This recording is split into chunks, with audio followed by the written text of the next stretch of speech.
Hey there, weirdos. It is Thursday again. Oh my God. I am Mackenzie, and as always, I am joined by...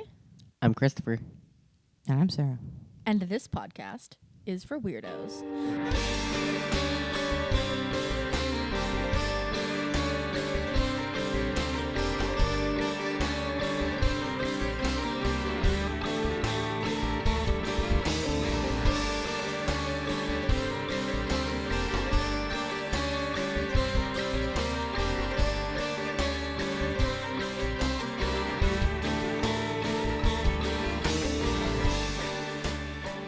Okay, so today we are talking about a cursed object.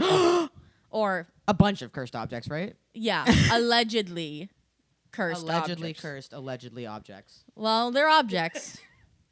Allegedly. They could be things or stuff. Allegedly. They're nouns for sure. For sure. They're definitely Are nouns. they pronouns?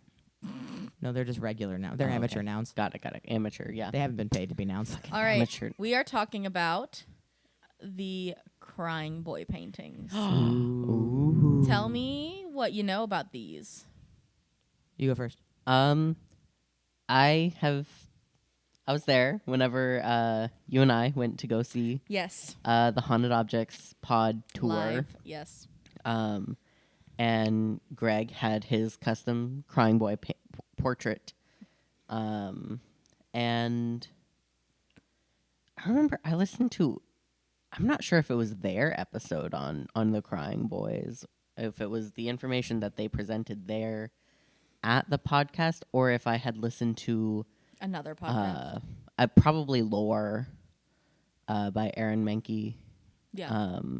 Because I love Lore. I It's a- can't listen to lore. That's fine. It's one of my It's favorites. one. I can't do a one-person talking podcast. I enjoy it so much. It is my go-to I am feeling so sick podcast. That's fair. But at some point I learned about like the hysteria surrounding the crying boy portraits. Yeah. Moosey? I learned about the crying boy curse and the paintings from Greg and Dana's podcast, the Haunted Objects Pod, because they have a bunch of them, and they did an episode about it. And I'd never heard of anything to do with it before. So that's all. That is my entire knowledge, is that one podcast episode is Okay. theirs. Other than that, I know nothing. So very interested to hear you talk about the curse of the crying boy. Fantastic. I have been. I knew that this was the topic. We pretend we don't know what everyone's doing. We know what they're doing. Ahead of time. Ahead of time. We act surprised. We're not actually surprised. I'm However, surprised. sometimes Chris is surprised. Sarah and I almost always know what's going on before we record. Right. Well, except this time, because Chris did not really tell us what he was going to be doing. We Correct. had a general idea. We knew we were doing experiments. But Anyway, but because I knew that Mackenzie was doing the crying boy, I've been walking around going crying boy for like 2 days in that exact little tone. So anyway, please tell me more about the crying boy. all right. Crying boy. So, we are going to rewind time back to 1985 in Mullets. the UK. Oh, We're going probably not mullets then. We're going to the UK. There was a house fire at the home of Ron and Mary Hall that burnt total loss of the house and all of the stuff in the house, except for this painting of a crying boy that had no damage whatsoever on the painting. Now, the Halls believed, for whatever reason, that this painting must have started the fire, and therefore the painting was cursed, because I think Ron's brother, Peter, was a a firefighter A fireman. and basically was like, we actually have all of these other cases of house fires that have these crying boy paintings. That's so weird. So people, and in all of these other cases, same MO, house lost, like full loss of house, Except for the crying boy except painting. for the crying boy painting. That's so fucking weird. And so September 4th of 1985, The Sun, which is a tabloid Tabloid. in the United Kingdom, Iconic. published an article called "The Blazing Curse of the Crying Boy Picture," and it talked about all of these spontaneous fires around the UK that all had this unscathed painting, and we don't have one because these creep me the fuck out. We'll find a picture of one. I'll post a picture of one. There's prints of them. So these We should get one paintings, for the office. Yes. these paintings were the rage in the 50s and 60s, and were very kitschy, and are all of different children. It's like the It's like the Weary Wally Weary Willy clown paintings. which are also, I hate clowns. The hobo clown. He's actually the only clown that I don't hate. And in the Sun article, it says that the couple laughed off warnings about the painting being cursed, and had basically been like, "It's So fine, their whatever." house that burned down because of this painting, they're like, there's no curse. There's yeah. no way. So God, isn't that how So every here's- fucking horror movie starts? basically, pretty much. so here's some background Background. on. So my research came from. Yes, I have watched the Haunted Objects episode Right. of Greg and Dana's Haunted Objects pod. I went with Christopher to Haunted Objects Live. I also have an article from Atlas Obscura, which is one of our Iconic. favorite. I love Atlas Obscura. They're fantastic. I love Atlas Obscura. So, and I have a little bit from David Clark, which is Dr. David Clark, which is one of the not quote unquote, he's an expert, like a paranormal expert that worked on this case. Okay, so some background on these paintings. These were mass-produced paintings from the 1950s to the 1970s, and appealed to young couples. They were kitschy, That's so weird. kitschy artwork. Like, I want one of them because they're like a weird haunted object, allegedly. Yeah. Or like cursed object. I don't understand why a normal person would want a portrait of a crying child. I That don't know. isn't yours. Yeah. So the paintings were signed G. Brigolin, Mm-hmm. but nobody could find anything about a G. Brigolin when after the Sun article had come out, and all of these stories of all of these fires had come out. Nobody could find anything about G. Brigolin, and then in a there was rumors abounded because people love a rumor. Right. And it basically said that G. Brigolin had painted hundreds of crying children in either Italy or Spain. Like street urchin children. Which is like shitty if that was the case. Yeah. Don't just Hello, paint- little- Shitty if true. Hello, little street urchin child. I'll give you a penny if you let me paint your portrait. Yeah. But you have to cry. Be sad. You don't know how to do anything else. You're a street urchin. So then there was a book that came out in 2000 called Haunted Liverpool. Ooh. That claimed in 1995 My ear. well respected. This article says teacher. The Patreon article for the Crying Boy paintings that Greg and Dana did says something different. One thing that I do remember from the Greg and Dana episode is that there is someone named Jobless Kevin. Yes. Like, that's how he's referred to in an article, is as Jobless Kevin. Have you found it? Yeah. So the Haunted Liverpool was written by thank you for ruining my brain. I'm so sorry. Jobless Kevin. Tom Slevin. Makes sense why you thought we were going to say Kevin. Yeah. And so basically George Mallory is this teacher. They also say like occultist, like expert kind of thing. It's kind of He's a weird little guy.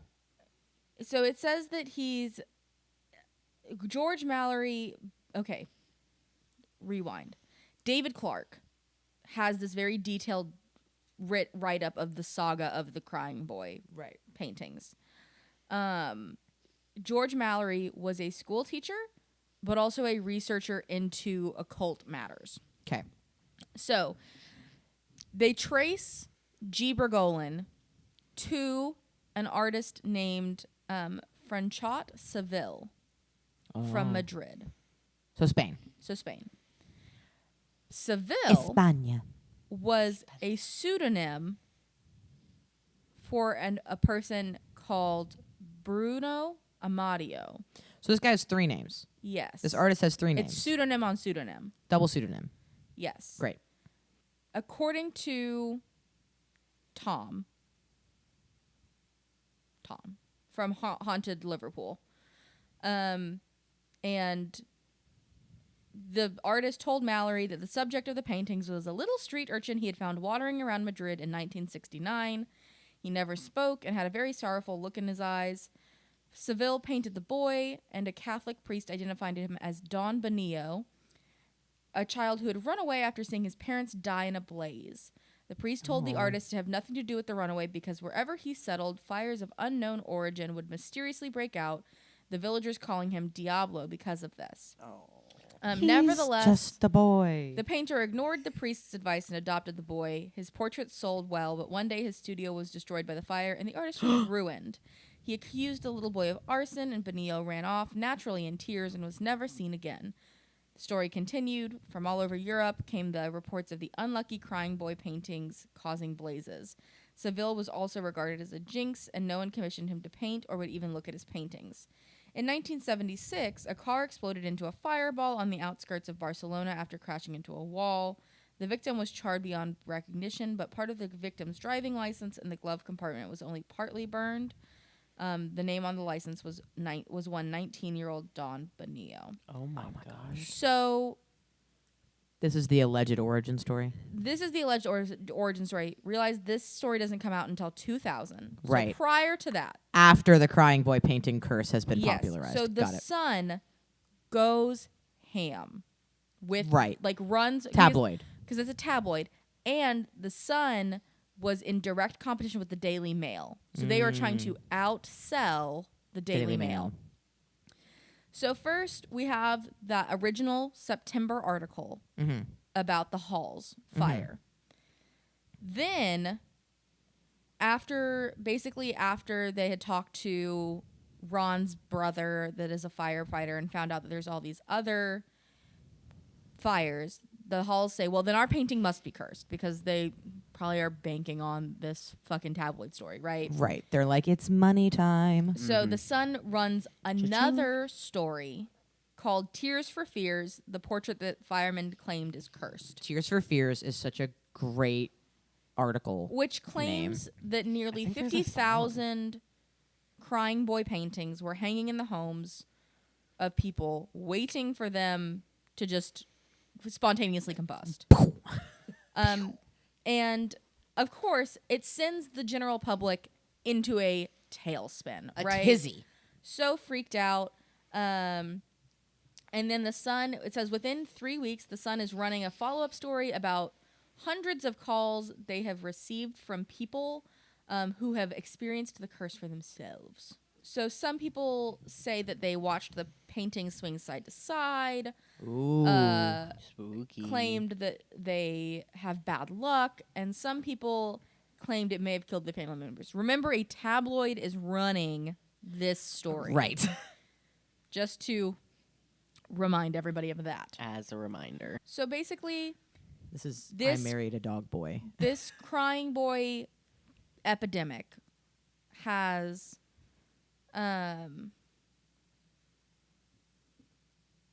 gripped the UK. Public frenzy, public enemy Sweeping number the one. nation. Sweeping the nation. And then it basically caused the poor firefighters have so much anxiety. So About much these anxiety. paintings. That the editor of The Sun, Kelvin McKenzie, capital K, McKenzie, not me. Let me just... Mac- What was last name Mackenzie. Mackenzie. Last name Mackenzie, not first name Mackenzie. Issued a special statement to the paper's readers, basically saying if you have a crying boy painting, send it to the Sun's office, and they would dispose of it. So 6 weeks, we're 6 weeks out, so mid-October of 1985, the Sun's newsroom has over 2,500 prints of crying boys that people have mailed in. Everyone's like, get it out of my house. And so the newsroom is like, the fuck do we do with all of this? Right? Like, we have so many of these. The Sun loaded up 2 vans of paintings, and they hosted a huge bonfire. Originally, if I remember the episode correctly, the podcast episode, they were going to do this bonfire on the roof of the Sun's building, like a bunch of dummies. What the fuck? And the fire department went, no, you're not. And so they went and did it by a creek, which is the appropriate place to do a large burn like that, is by a body of water. Not on a roof. So anyway, they probably wanted to be able to say that they burned, like their building burned down due to the crying boy curse. Yeah, probably. The day following this Halloween bonfire of all of these crying boy It was on paintings. Halloween. Of course it was. The complete with a large photo of the fire, it read, "The Sun nails the curse of the weeping boy for good. The curse of the weeping boy was over, or so people thought." Their spontaneous combustion, bad for fire departments, not great for insurance claims, because the insurance is not going to care about your spontaneous combustion activity. But this little boy painting burned my Yeah. house down. The insurance company looks at you. What the But fuck they are you talking about? They are good for urban legends, and they died off. The stories of the crying boys died off as time went on, Right. because people had the tabloids moved on, because tabloids do that. They can't run this kind of thing forever. Right. They got to get the next They have hit to of stay juicy relevant. goss. Mm-hmm. Get that hot goss. Hot goss. Hot goss.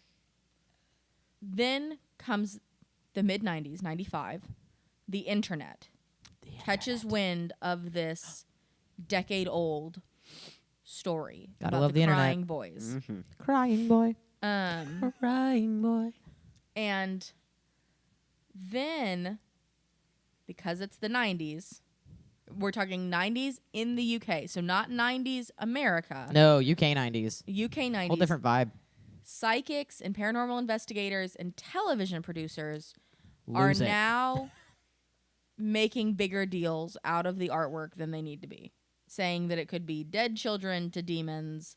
And that's when this backstory that we talked about earlier about the artist Don. and Don Bonillo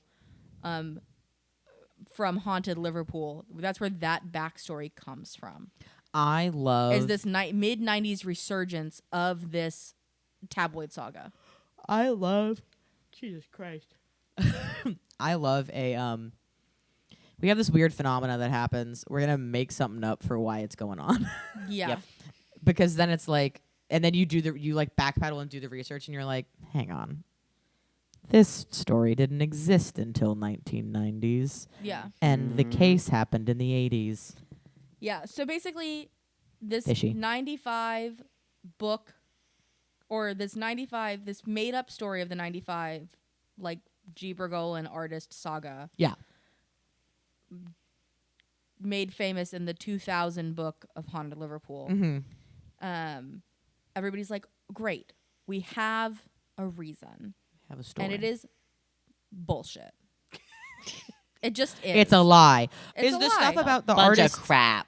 Is the So stuff about as the it's- artist correct? So as it turns out, the entire Don Bonillo tale, the artist is the true artist. Bruce Amadeo Is is the the artist. Okay. of these paintings. Got the it. artist is correct. The bullshit around why the little paintings, boy. the Yellow little boy boy's and wrong. the priest And also, The devil. no record of respected occultist George Mallory exists. They made up the teacher too. Oh So my the- God.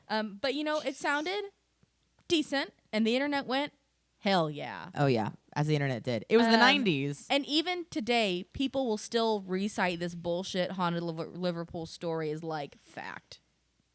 I hate that.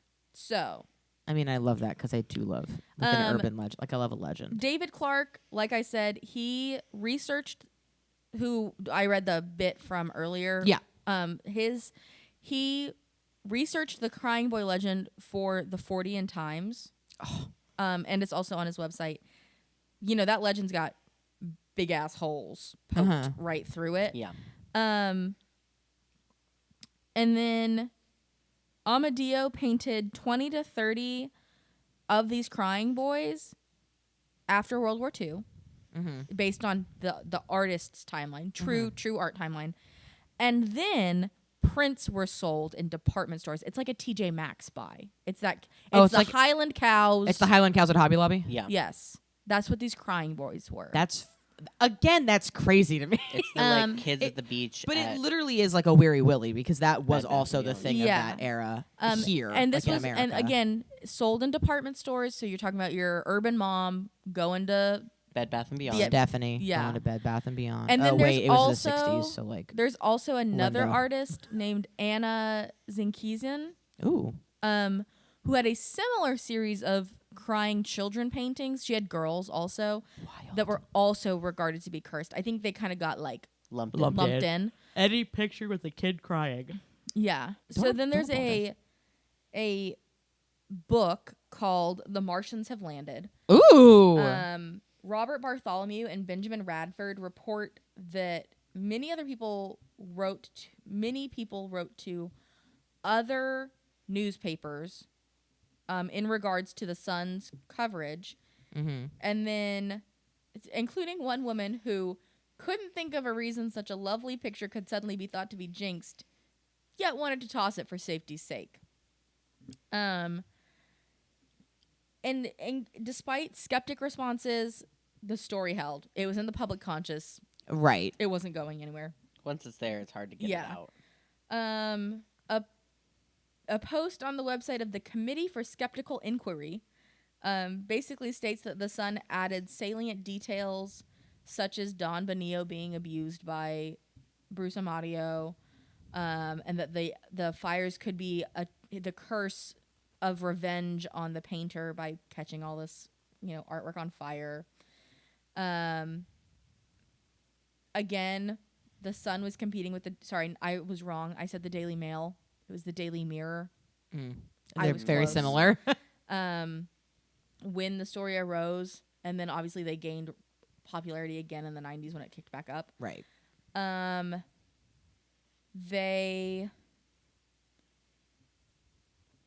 There's a couple of other people who have done like bits of like redone research on this phenomena. Most of the time, these fires seemed to have normal causes. Okay. Okay. So cigarettes that are left, like an ashtray catching. Right. This was the 80s. Or unwielding, deep, like frying pans. So this was research being done by Stephen Punt, Great name. who wanted to check the mythos of the painting being unburnable. Right? Okay. And so he buys a crying boy painting.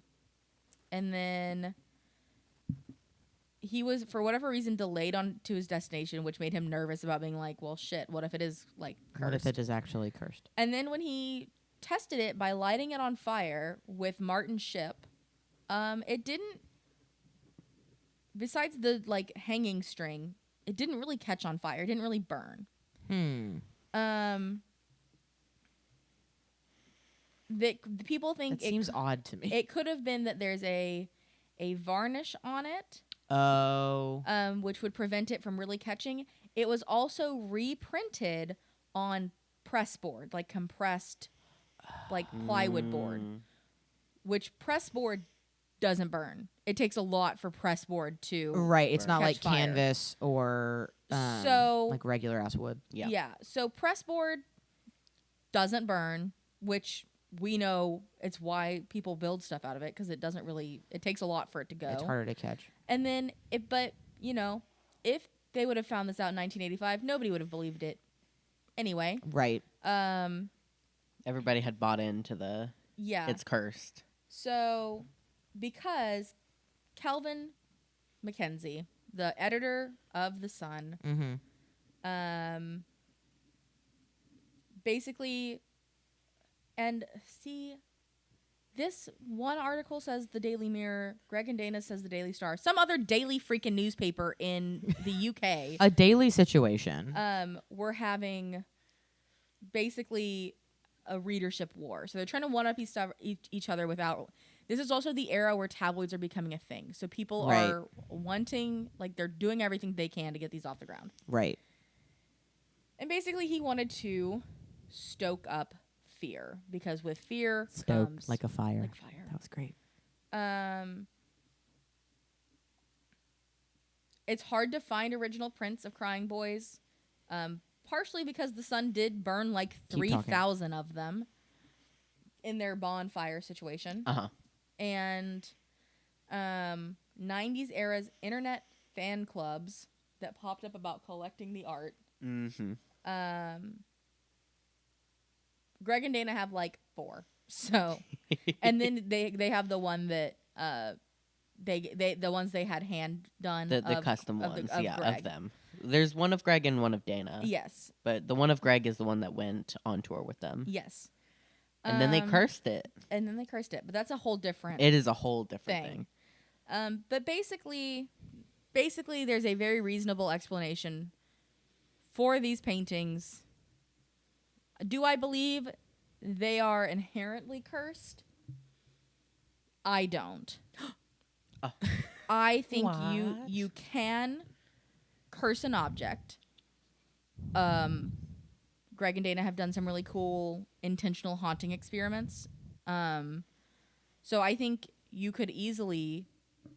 Intention is everything. If your intent is to make something cause harm to cursing, do I think there are truly cursed objects out there? Yeah, I do. Mm-hmm. But I think it's the curse affecting somebody all depends on intent, the cursee, and the cursor. Right. Like, what's the intent behind the curse? What's the intent behind the object? Mm-hmm. All of those things. I think this was tabloid-induced hysteria. Ooh. Yeah. Do I think these are low-key creepy as shit? Yeah, I mean, it's a crying child painting. It's not, like, the most comforting painting you've ever had in your Right. house. I don't think they cause spontaneous combustion fires. I think it's people being unsafe in their homes in the 80s when fire safety wasn't a huge thing. And shit burned back then. Yeah. Yeah.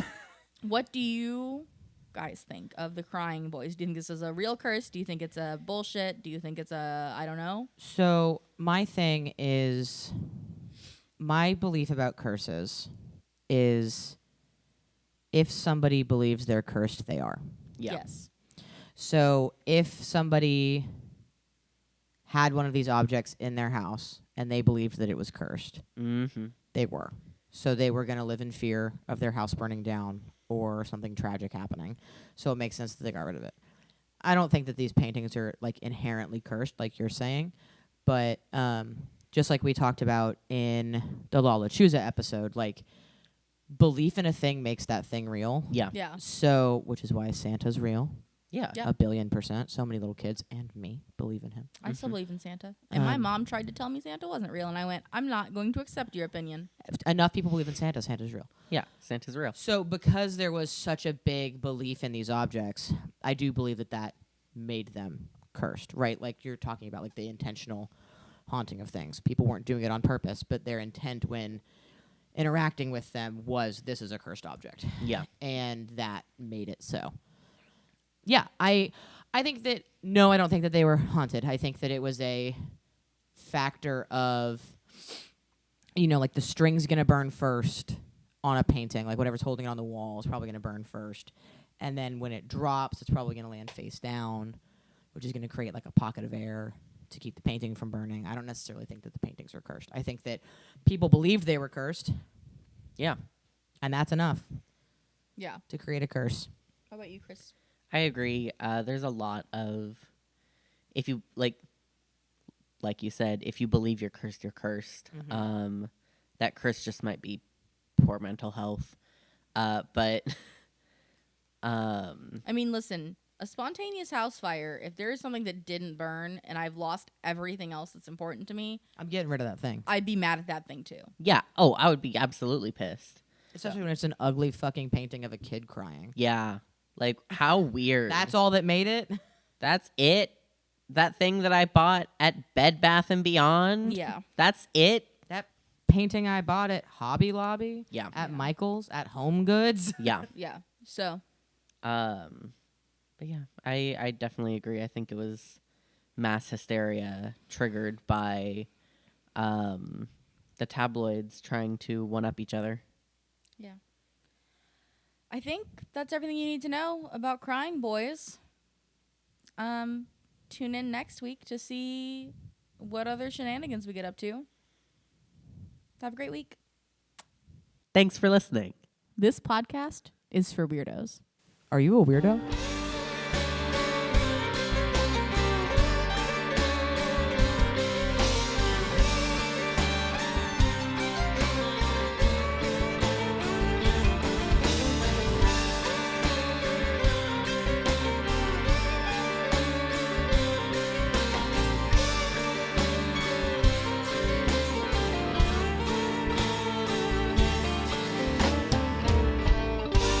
Thursdays are for the phenomena.